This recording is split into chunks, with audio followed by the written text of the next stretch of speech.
Hi and welcome to the latest Ancient Egypt news from the third week of June. An Egyptian archaeological mission from the Supreme Council of Antiquities, the SCA, has uncovered new architectural elements of the Old Qsar temple in the Old Qsar site in Bahariya Oasis. Hisham el-Leithi, the SCA's Secretary General, explained that the mission uncovered remains of a sandstone chamber along with inscribed stone blocks bearing the names and titles of King Psamtik I. A number of artifacts were also found, contributing to a clearer understanding of the temple's architectural layout and historical development. El-Leithi described the discovery as further evidence of the Old Qsar site's historical and archaeological significance, noting that it served as an important religious and administrative centre across successive periods. He added that the findings shed new light on the history of the Bahariya Oasis and its links to the ancient Egyptian state. Excavation work at the site began in 2014 and has continued through the 2026 season. The temple's construction dates back to the reign of King Psamtik I and was later completed during the reigns of King Wahibre and Amasis II. Mohammed Abdelbadi, head of the Egyptian Antiquities sector at the SCA, said that among the distinguished discoveries is the temple's main hypostyle hall, which features 16 sandstone columns, as well as several adjoining rooms and chapels. The mission also uncovered remains of hieroglyphic inscriptions documenting the names of ancient Egyptian deities including Amun-Re, Amunet and Khonsu. The team further discovered a stone stela dating to the reign of King Amenhotep II of the 18th dynasty, with inscriptions confirming the Bahariya Oasis's connection to the Egyptian state since the New Kingdom. Artifacts from the reign of King Ramses II were also found, indicating earlier phases of religious and architectural activity at the site. Previous excavation seasons revealed the temple's name, Ib Set, the House of the Heart, through a metal seal discovered on site. Additional finds include a statue of the deity Thoth, a bronze statue of Osiris, a bronze amulet of Ra-Harakti, and the head of a statue believed to depict a prominent priest or official in the Bahariya Oasis. A shrine belonging to the local ruler and priest Pa-di-Iset was also uncovered. Archaeologists asserted that evidence uncovered suggests that the site remained in use during the Greek and Roman periods and continued into the 4th and 5th centuries AD.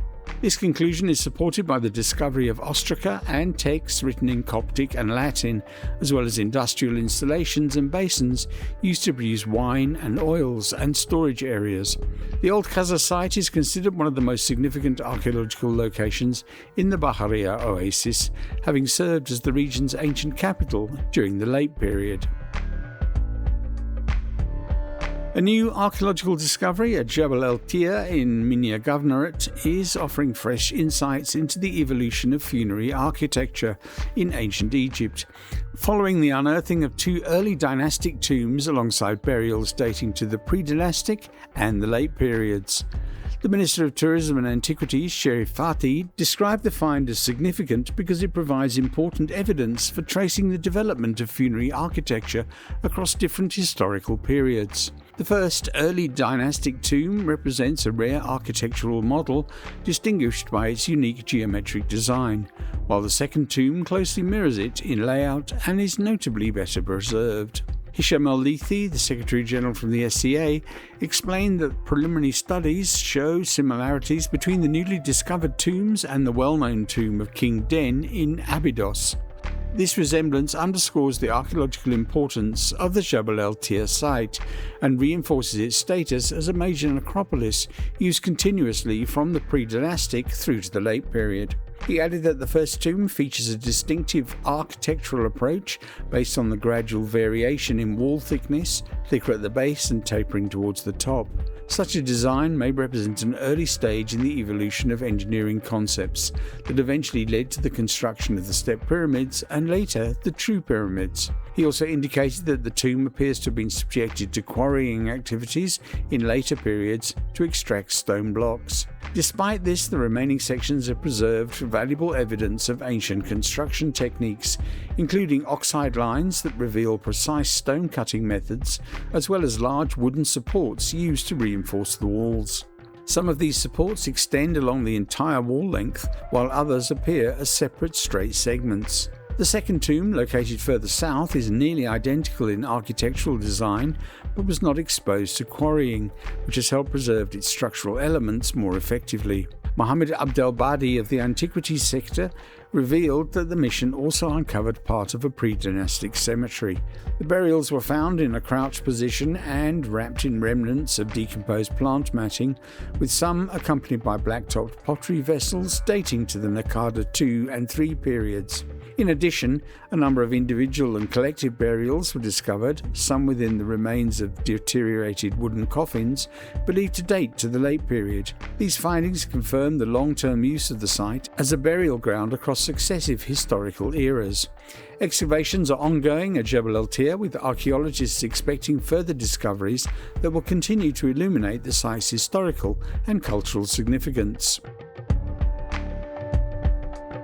And Egypt's Ministry of Tourism and Antiquities stated recently that a new cafeteria built near the sacred lake at the Karnak Temple's complex was not constructed with concrete or brick, responding to reports and social media claims surrounding the project.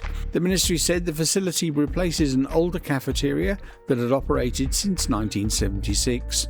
According to the statement, the previous cafeteria was housed inside a structure within the Taharqa temple at Karnak and had been built with unsuitable flammable materials.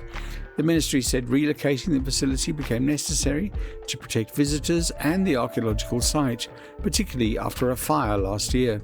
The new cafeteria has been built near the Sound and Light Show area at the end of the visitor route through the temple complex, about 13 meters from the sacred lake, the ministry said. It added that the location was chosen to avoid affecting the site's archaeological character, historical value, or visual appearance. Responding to claims circulating online, the ministry said the structure was not built with concrete or brick. Instead, it said the facility consists of lightweight, non-flammable, and fully removable materials that meet conservation standards and do not cause permanent changes to the site or its architectural features. The ministry stated that the project received approval from the Permanent Committee for Ancient Egyptian Antiquities and complied with all legal and regulatory requirements. It added that providing visitor services at large archaeological sites such as Karnak is necessary, particularly in areas far from existing facilities, while preserving the historical and cultural significance of the complex. The ministry affirmed that it remains committed to protecting Egypt's archaeological heritage while improving tourism services in line with international standards. And that's it for this week. This news podcast is brought to you by Ted Laux and GNT Tours. Ancient Egypt News is rated in the top 5 Egypt history podcasts, according to feedspot.com. For 2026 tour dates, check out our website, gnttours.com. Follow us on social media. Thanks for listening to this episode. Please feel free to comment and share. Until next time, thanks again. Cheers. Bye-bye.